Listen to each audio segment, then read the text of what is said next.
पता नहीं कहाँ चले गए, हमें क्या लेना देना।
वही मारता है।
की प्यारी बंसी बजे हरे मुरारे हे नाथ नारायण वासुदेव देवकी नंदन तुमको वंदन रखते सबकी राज सबके स्वामी अंतर्यामी पूर्ण कीजिए काज। श्री कृष्ण गोविंद हरे मुरारे ओम शांति शांति शांति।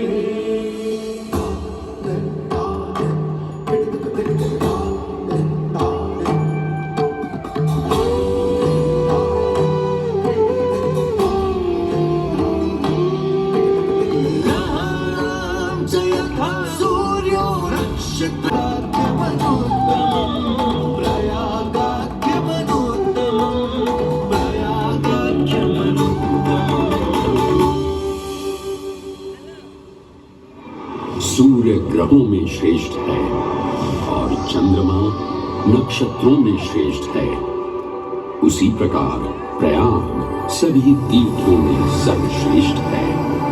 पद्म पुराण में वर्णित ये श्लोक जिस तरह प्रयाग की विशेषता को दर्शाता है, उसी तरह इस पावन क्षेत्र का गुणगान करने वाली अनेक पौराणिक कथाएं, किंवदंतियां एवं कहानियां आज भी जनमानस में प्रचलित हैं। ऐसी ही एक पौराणिक कथा है जो भगवान ब्रह्मा को प्रयाग से जोड़ती है। मान्यताओं के अनुसार भगवान ब्रह्मा को यज्ञ करने हेतु एक दिव्य स्थान की आवश्यकता थी, जिसके चयन को लेकर वे बड़ी ही दुविधा में थे। अपनी दुविधा के निवारण हेतु भगवान ब्रह्मा नागों के देवता महाराज शेषनाग के यहाँ पहुंचे और उनसे कहा, हे आदिशेष, मैं यज्ञ करने हेतु इस सृष्टि में एक ऐसा स्थान ढूंढ रहा हूँ जो दिव्यता और पवित्रता की दृष्टि से सर्वोत्तम हो। क्या आप मुझे ऐसा कोई उपयुक्त स्थान बता सकते हैं जो सभी तीर्थों में सर्वश्रेष्ठ हो? जगत रचयिता को मेरा प्रणाम। भगवान, मैं धन्य हूं कि आपने मुझे इस योग्य समझा। क्यों ना आप स्वयं ही सभी पवित्र स्थानों का मूल्यांकन करें? ऐसा कीजिए, आप तुला के एक पलड़े पर सप्तपुरियों को रखिए और दूसरे पलड़े पर भगवान विष्णु के स्थायी निवास प्रयाग को रखिए, जिसका भार सबसे अधिक आए। मेरे विचार में वही सर्वश्रेष्ठ तीर्थ होगा। इस मूल्यांकन के परिणाम स्वरूप प्रयाग का पलड़ा ही भारी रहा। इस तरह प्रयाग की प्रधानता सिद्ध हुई और तभी से इसे तीर्थों का राजा कहा जाने लगा। आज भी ऐसी मान्यता है कि भगवान ब्रह्मा ने गंगा नदी के पश्चिमी तट पर 10 अश्वमेध यज्ञ संपन्न किए थे। आज उस स्थान को हम दशाश्वमेध घाट के नाम से जानते हैं।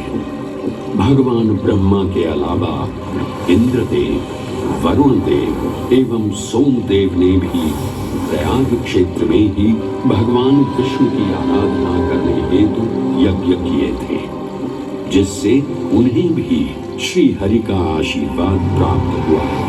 प्रयाग शब्द में प्र का अर्थ है प्रकृष्ट और याग का अर्थ होता है यज्ञ। इसीलिए इन दो शब्दों से बना प्रयाग सबसे पवित्र स्थान माना जाता है। प्रयाग ही संसार में एकमात्र ऐसा पावन क्षेत्र है जहाँ 3 पवित्र नदियों का संगम होता है। इस संगम का भी एक अनूठा महत्व है।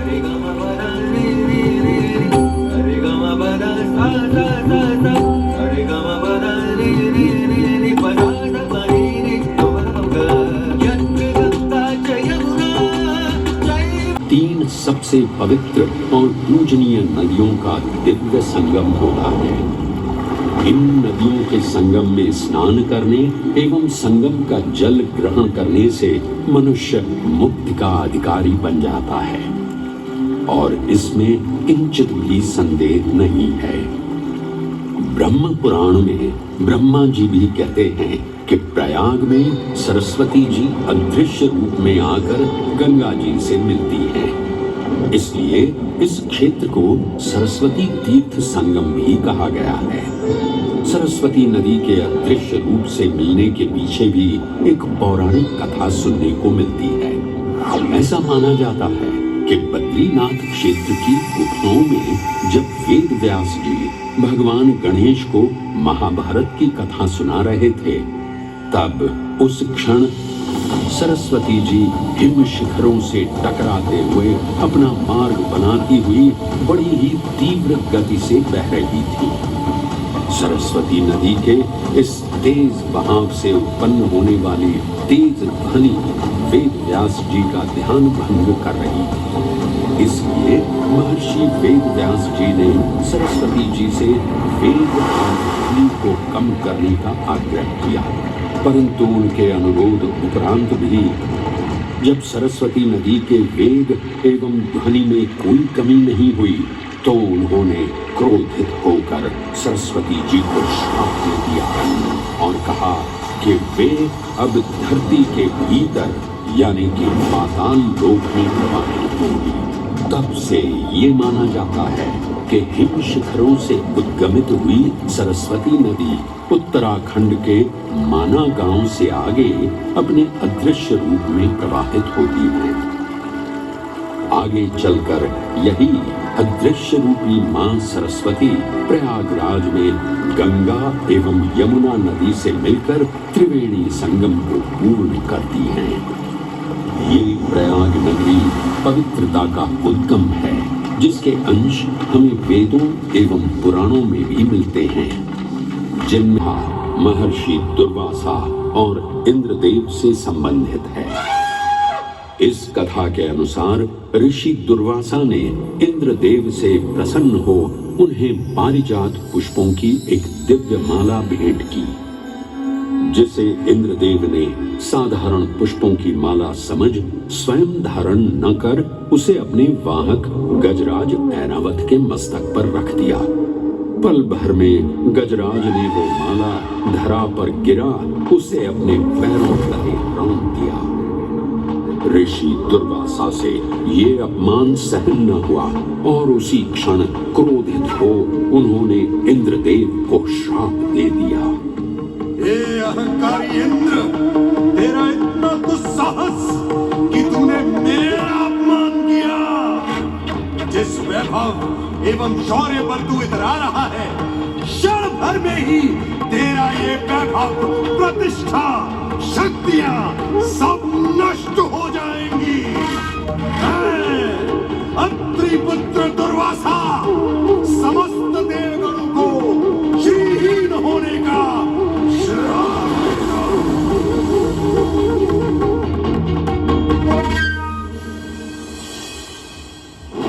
इस श्राप के परिणाम स्वरूप स्वर्गलोक से लेकर वैकुंठ धाम तक का सारा वैभव चला गया।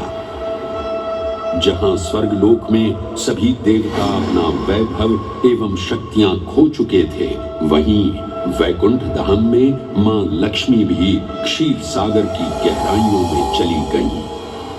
उनके जाते ही सृष्टि का संतुलन बिगड़ने लगा एवं असुर राजा बलि ने तीनों लोक अपने अधीन कर लिए।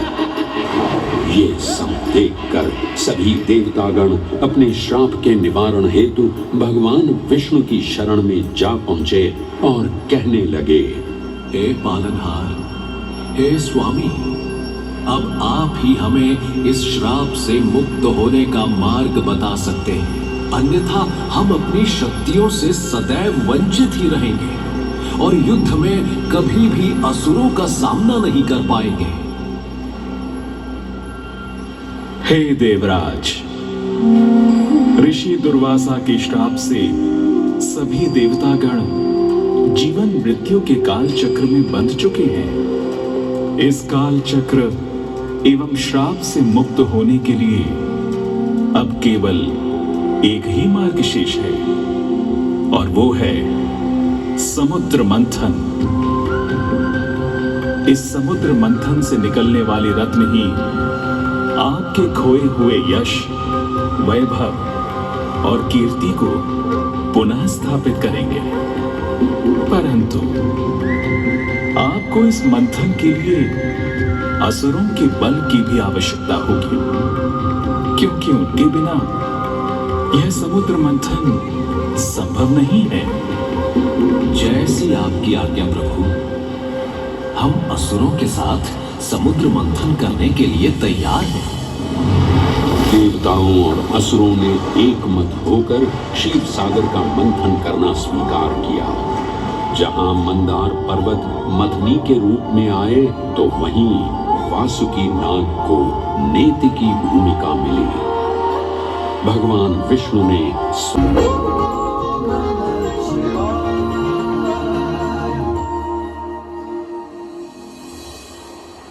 हलाहल के पश्चात समुद्र की गहराइयों से मां लक्ष्मी का आगमन हुआ, जिन्हें भगवान विष्णु ने वरण करके अपनी अर्धांगिनी बना लिया।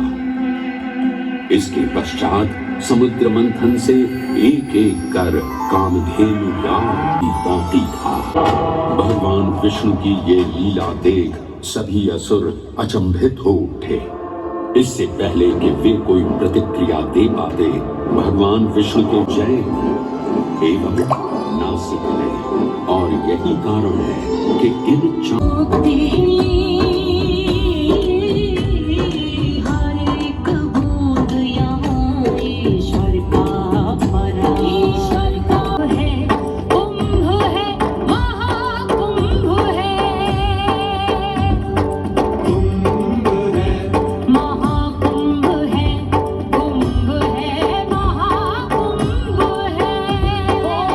माघ पूर्णिमा तक चलने वाले कल्पवास के दौरान तीर्थालु सांसारिक सुखों को त्याग कर तपस्वी संतों की तरह कुटिया में रहते हैं। उनकी दिनचर्या ब्रह्म मुहूर्त में गंगा स्नान से शुरू हो संध्या वंदना और भजन कीर्तन जैसे आध्यात्मिक कार्यों के साथ रात्रि तक समाप्त होती है।